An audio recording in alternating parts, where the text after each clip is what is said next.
Macron and Le Pen square off in a vital presidential election debate. Tuesday night's discussion between President Emmanuel Macron and far-right opponent Marine Le Pen might determine who leads France for the next 5 years. Before Sunday's vote, Le Pen is ahead of Macron in polls.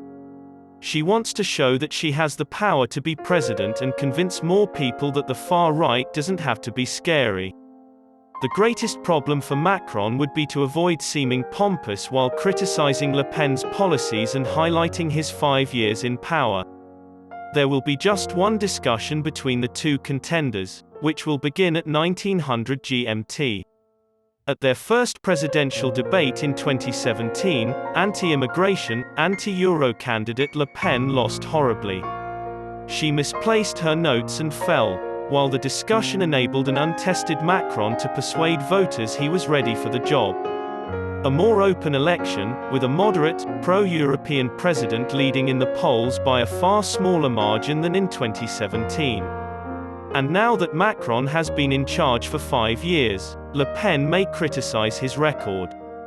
Aside from that, she can only improve on last year's discussion, which she deemed a disaster, while Macron may struggle to match his stunning performance. But Macron has assets for this discussion, which will be their last straight encounter this campaign.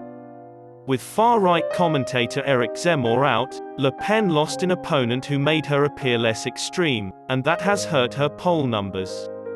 The French economy has outpaced other major European economies, despite inflation.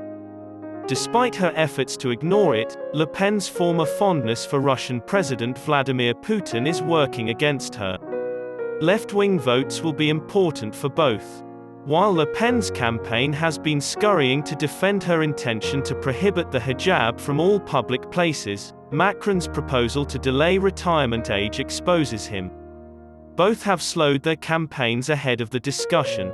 While Le Pen is claimed to be preparing for the discussion, Macron's camp is quick to point out that the president is still working and has not taken a full day off to prepare.